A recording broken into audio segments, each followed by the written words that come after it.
ओम नमः शिवाय।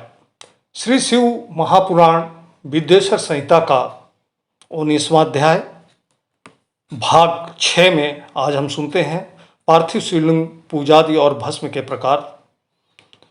ऋषि बोले, हे सूर्य जी, आप शिव के परम भक्त हैं, अतः पार्थिव महेश्वर की जैसी महिमा आपने श्री व्यास जी से सुनी हो वह हम सब लोगों को सुनाइए। सूर्य जी बोले, हे ऋषियों, आप लोग सुने।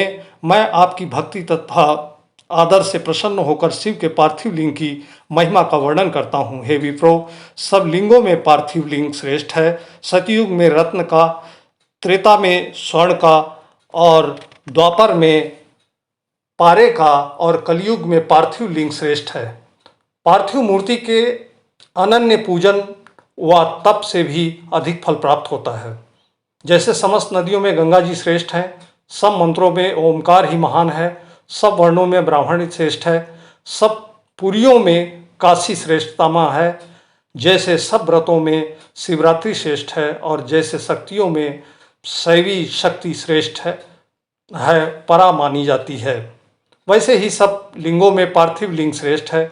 पार्थिव लिंग की पूजा से बढ़कर किसी अन्य देवता की पूजा तथा स्नान और दानादिक नहीं है। पार्थिव का आराधन पवित्र, पूर्ण रूप और धन तथा आयु को बढ़ाने वाला, दृष्टि पुष्टि व लक्ष्मी को देने वाला तथा कार्य का साधन करने वाला है। जो पार्थिव लिंग की शुभ वेदी का पूजन करता है वह इसी लोक में धनवान और श्रीमान होकर अंत में रुद्र लोक को प्राप्त होता है। परंतु जो ब्राह्मण होकर भी पार्थिव लिंग की पूजा नहीं करता वह अत्यंत दारुण शूल नामक घोर नरक को प्राप्त होता है। लिंग के कई प्रकार हैं। रत्न, स्वर्ण, स्फटिक तथा पार्थिव पुष्पराग से उत्पन्न, किंतु कोई भी लिंग हो उसे अच्छी तरह बनाकर ही पूजें। इस प्रकार श्री शिव महापुराण विद्येश्वर संहिता का 19वां अध्याय समाप्त होता है और 20वें अध्याय में हम सुनेंगे पार्थिव पूजन के प्रकार। अब वैदिक भक्तों के लिए पार्थिव पूजन का वह विधान कहते हैं जो उन्हें भुक्ति मुक्ति को देने वाला है। वेद सूत्रों की विधि से स्नान एवं विधि पूर्वक संध्या कर फिर ब्रह्म यज्ञ कर पीछे तर्पण करें तथा संपूर्ण नित्य कर्मों को करके शिव स्मरण पूर्वक भस्म तथा रुद्राक्ष तो पहले ही धारण कर लें। फिर भक्ति पूर्वक श्रेष्ठ पार्थिव लिंग की वेदोक्त विधि से भली प्रकार पूजन करें। किसी नदी के तट पर, पर्वत पर, जंगल में, शिवालय या पवित्र देश में पार्थिव पूजन करना उचित है। शुद्ध देश में उत्पन्न हुई मिट्टी को प्रयत्न से लाकर सावधान हो शिवलिंग की पूजा करनी चाहिए। मृतिका को जल से शुद्ध कर धीरे धीरे उसके पिंड बनाएं। फिर वेद मार्ग द्वारा सुंदर पार्थिव लिंग की रचना करें। नमः शिवाय इस मंत्र से पूजन सामग्री का शोधन करें। पुनः भूरेश इस मंत्र से क्षेत्र सिद्ध करें। आयुष्मान से जल का संस्कार करें। नमस्ते रुद्र इस मंत्र से स्फटिक बंध करें। नमः संभवाय इस मंत्र से क्षेत्र की शुद्धि करें और नमः पूर्वक पंचामृत से प्रोक्षण करें। नमो नीलग्रीवाय इस मंत्र से लिंग की प्रतिष्ठा करें तथा एतत् रुद्राय मंत्र से भक्ति पूर्वक रमणीय आसन दें। फिर मनो महात्मा इस मंत्र से आह्वान कर या ते रुद्र इस मंत्र से उपवेश करें। एमिस्म इस मंत्र से शिव जी का न्यास करें। अयोच्छदित इस मंत्र से प्रेम पूर्वक अधिवास करें तथा असौजी इस मंत्र द्वारा देवता का न्यास और इससे उपसमर्पण करें। फिर नमोस्तु नीलग्रीवाय इस मंत्र से पद्मा स्नान और रुद्र गायत्री से अर्घ्य देकर त्र्यंबकम मंत्र से आचमन करावें। फिर दधि क्रावणों इस मंत्र से दधि स्नान और घृतयाय इस मंत्र द्वारा घृत से स्नान करावें तथा पयः वृथव्याम इस मंत्र द्वारा दूध से स्नान कराएं। इस प्रकार वेदोक्त विधि से जो बुद्धिमान शंकर जी का पूजन करता है उसको शिव जी उत्तम फल प्रदान करते हैं। हे ब्राह्मणों, इसकी एक और साधारण विधि भी है। शिव के नामों से ही पार्थिव लिंग की पूजा करें। हे मुनिश्रेष्ठों श्रेष्ठों, जो पूजा सब कामनाओं को पूर्ण करने वाली है उसे सुनिए। हर महेश्वर, शंभु, शूलपाणी, पिनाकधारी, शिव, पशुपति, महादेव, इस क्रम से मृतिका लाकर उसे मिलावे, फिर प्रतिष्ठा और आह्वान कर स्नान, पूजन और क्षमा कराकर विसर्जन करें। ओम नमः शिवाय को भक्तिपूर्वक जपता हुआ शिव जी का ध्यान नित्य करता रहे। इस प्रकार गुरु के दिए हुए पंचाक्षरी मंत्र को विधिपूर्वक सर्वदा जपे। बुद्धिमान को उचित है कि नाना प्रकार से शतरुद्रीय का पाठ करता रहे। तदंतर हाथ में अक्षत और पुष्प लेकर भक्ति से प्रश्नचित्त हो, इस प्रकार शंकर भगवान की प्रार्थना करें। हे मृड, आपके गुणों को जानने वाला, आप में चित्त लगाने वाला मैं आपका हूँ। हे कृपा निधान, हे भूतनाथ, ऐसा जानकर मुझसे प्रसन्न होइए। हे शंकर जी, अज्ञान से अथवा ज्ञान से मैंने जो कुछ भी आपका पूजनाद किया है वह आपकी कृपा से सफल हो। इस प्रकार शिव जी के ऊपर उन पुष्पों और अक्षतों को चढ़ाएं, फिर साष्टांग दंडवत कर विद्वान पुरुष यथोक्त विधि से प्रदक्षिणा करें। फिर श्रद्धापूर्वक स्तुति द्वारा देवेश का स्तवन करें। फिर गले से शब्द निकालकर पवित्र हुआ नम्रतापूर्वक प्रणाम करें और सादर पूजन विसर्जन करें। हे मुनि शार्दूल, इस प्रकार सविधि पार्थिव पूजन से भक्त को भुक्ति और भक्ति प्राप्त होती है। शिव जी का ऐसा भक्त अपनी सब कामनाओं को प्राप्त करता है। इस उत्तम आख्यान से आयु, आरोग्य, यश, स्वर्ग तथा पुत्र पौत्रादि का सुख प्राप्त होता है। इस प्रकार श्री शिव महापुराण विद्वेश्वर संहिता का 20वां अध्याय समाप्त होता है। 21वें अध्याय में अब हम सुनते हैं शिवलिंग की संख्या। ऋषि बोले, हे महाभाग सूत जी, आपने जो यह भली प्रकार से पार्थिव लिंग का अर्चन कहा है, इसके लिए आपको हमारा नमस्कार है। हे दीनवत्सल, अब आप हम पर कृपा कर यह बतलाइए कि शिव जी के पार्थिव लिंग का कुल कितनी संख्या में पूजन करना चाहिए। सूत जी बोले, हे ऋषियों, पार्थिव लिंगों की संख्या कामना के अनुसार कही गई है। विद्यार्थी प्रीतपूर्वक सहस्त्र पार्थिव शिव का पूजन करे। ऐसा करने से उसका मनोरथ पूर्ण होता है। धन का इच्छुक 500, पुत्र का इच्छुक 1500 तथा वस्त्र का चाहने वाला 500 पार्थिव लिंग को बनाकर पूजे। मोक्ष के इच्छुक 1 करोड़, भूमि का इच्छुक 1 सहस्त्र, दया का इच्छुक 3 सहस्त्र, तीर्थ की कामना वाला 2 सहस्त्र तथा इसी प्रकार जिसकी जैसी कामना हो उसके अनुसार वेदोक्त विधि से उतनी संख्या में पार्थिव लिंग की पूजा करे। पार्थिव लिंग की पूजा करोड़ों यज्ञों का फल देने वाली तथा कामार्थी मनुष्य को भक्ति और मुक्ति देने वाली है। शिव नाममय लिंग की पूजा महर्षियों तक को नित्य करनी चाहिए। 4 अंगुल ऊंचा सुंदर वेदी से युक्त लिंग को उत्तम कहा गया है। उसे आधा मध्यम और उससे आधा अधम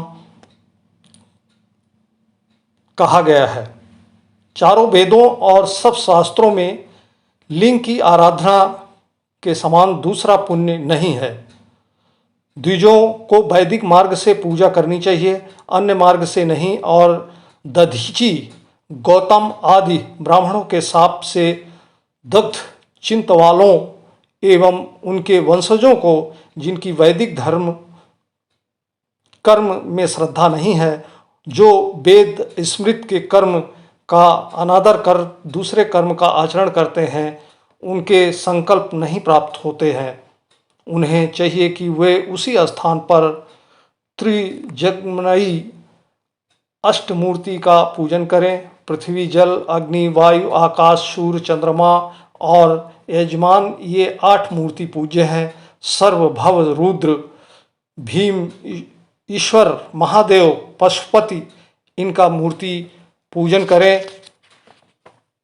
देवकर्म को रात्रि में सर्वदा उत्तर विमुख होकर करें।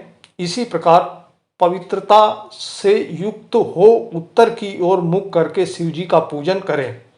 शिव जी के आगे पूर्व को ना बैठें और शक्ति सहित दक्षिण को ना बैठें और ना ही पश्चिम को बैठें, अपितु उत्तर को ही बैठे। साथ ही भस्म और रुद्राक्ष की माला तथा बिना बेलपत्र के ज्ञानी जन शंकर का पूजन ना करें। शिव जी की पूजा में भस्म ना मिले तो मृत्तिका से ही ललाट पर त्रिपुंड लगा लें।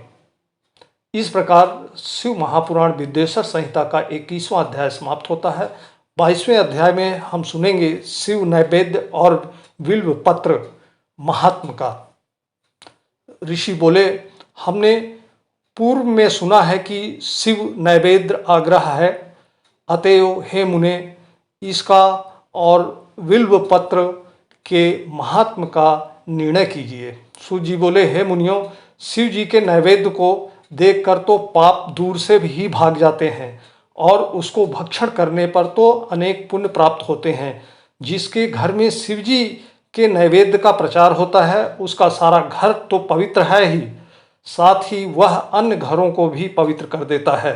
अतएव शिव नैवेद्य का आया हुआ देखकर प्रसन्नतापूर्वक उसे शिरोधैर्य कर शिव जी का स्मरण करते हुए बड़े प्रयत्न से उसे भक्षण करना उचित है।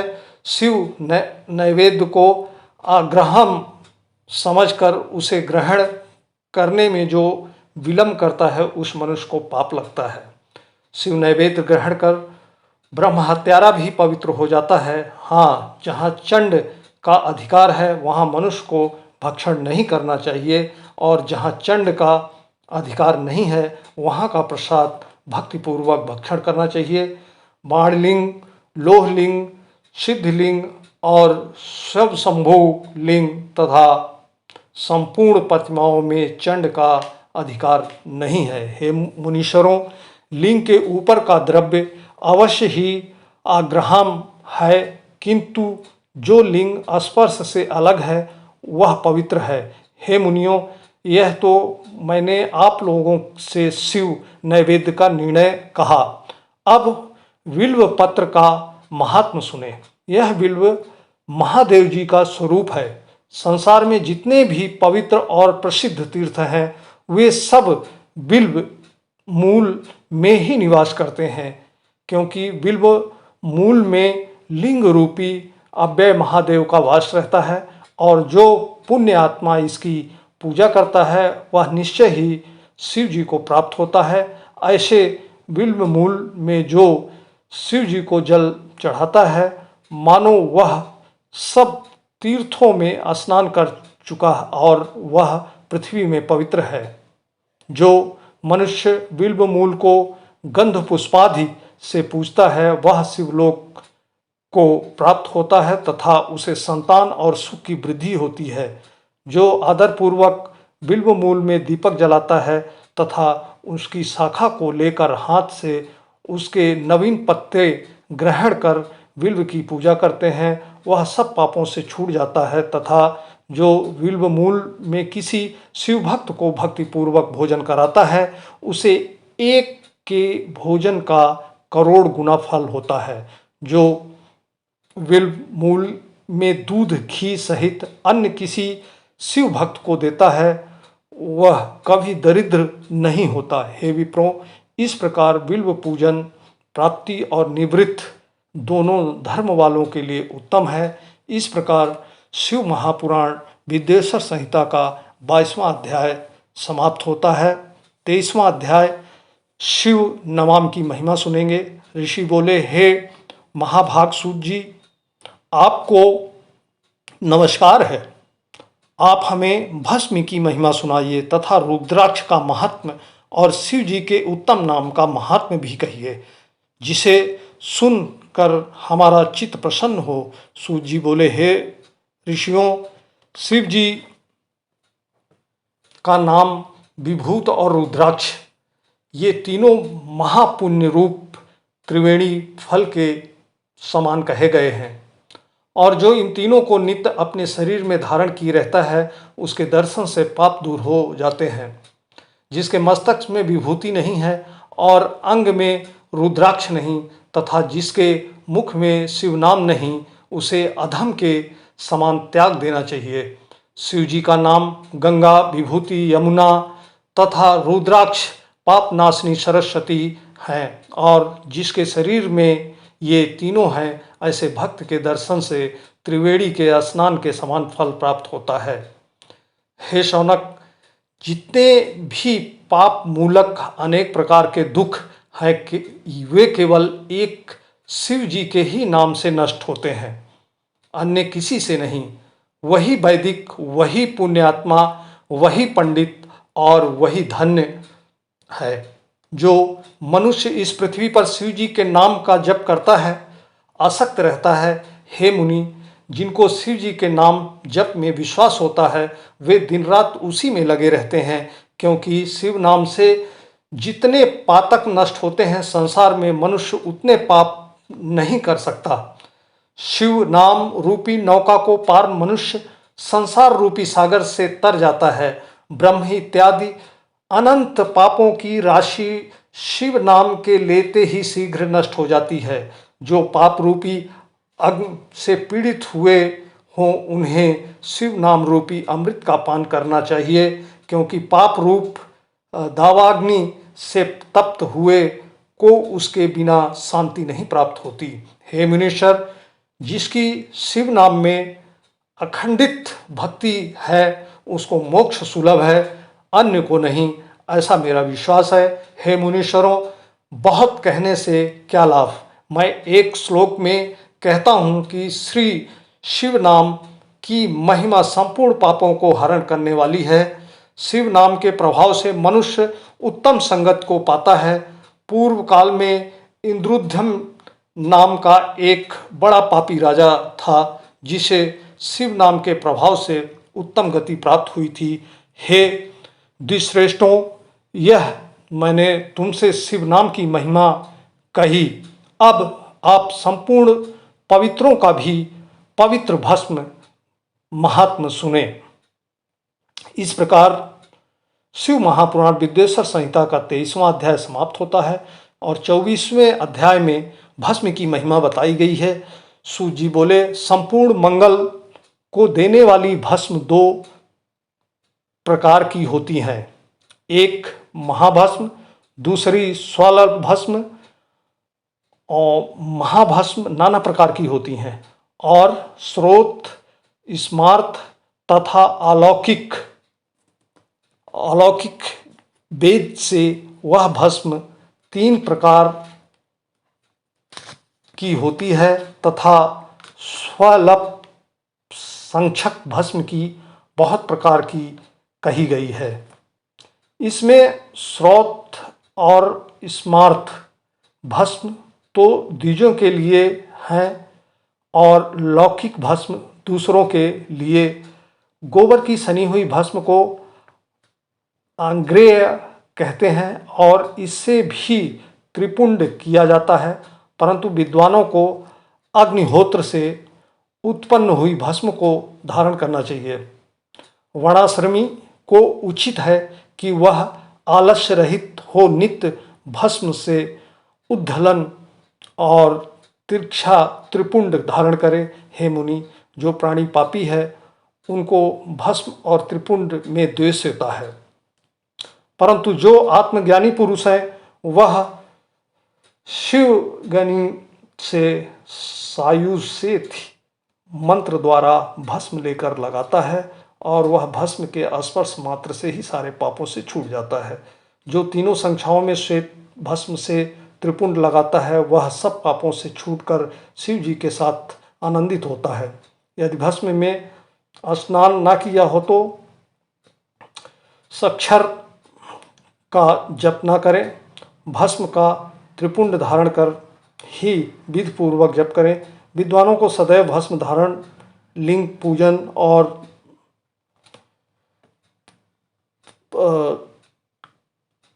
मंत्र का जाप करना चाहिए। हे मुनिवरों, मैं तो क्या, ब्रह्मा विष्णु रुद्र मुनि और देवता भी भस्म धारण के महात्म को कहने से असमर्थ हैं। भस्मधारी को ताड़ना देना पाप है। मन स्तोक्स इस मंत्र से मंत्रित भस्म को ब्राह्मण क्षत्रिय भक्तिमान पुरुष अपने अंगों में लगाएं तथा त्र्यंबकम मंत्र से वैश्य और पंचाक्षर मंत्र से शूद्र लगाएं।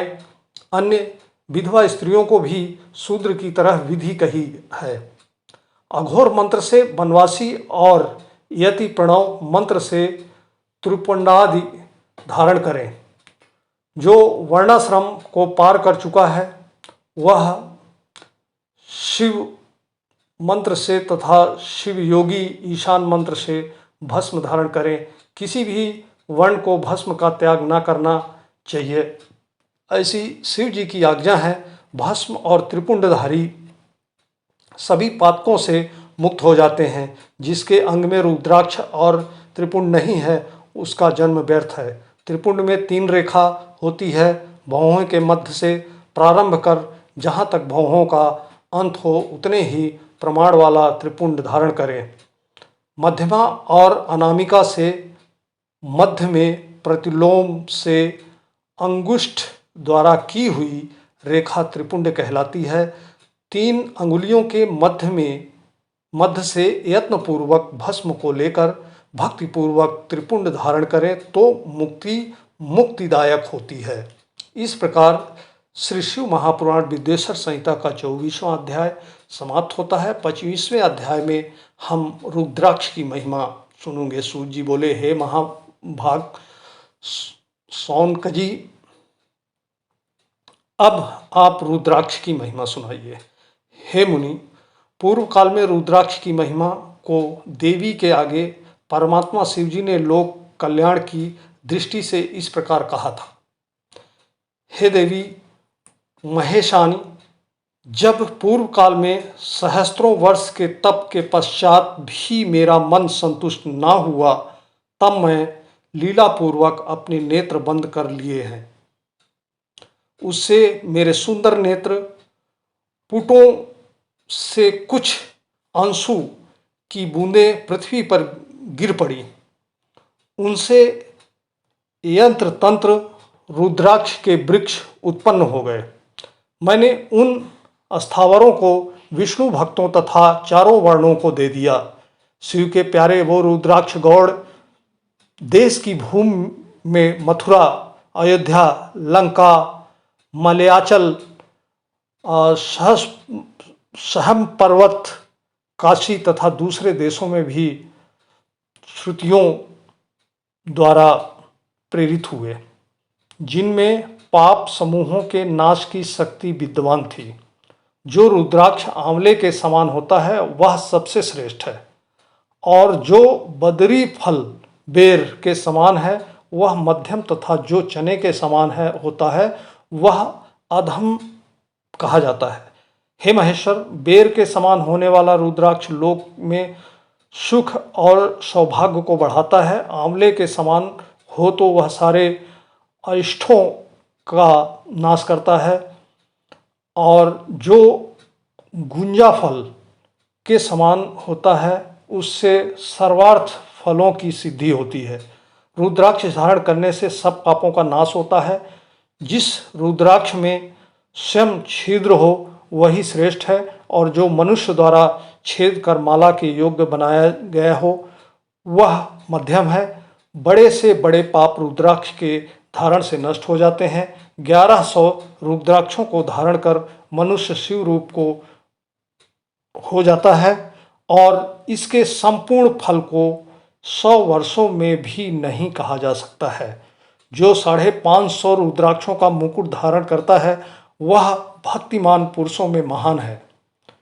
शिखा में एक सिर में 30 गले में 50, दोनों भुजाओं में 16-16 मणिबंध, कलाई में 12 स्कंध, कंधे में 500 धारण करें और 108 का एक जो पवित्र बनावें। इस प्रकार जो दृढ़वत होकर 1000 रुद्राक्ष को धारण करता है उसको सब देवता नमस्कार करते हैं तथा वह शिव जी के समान है।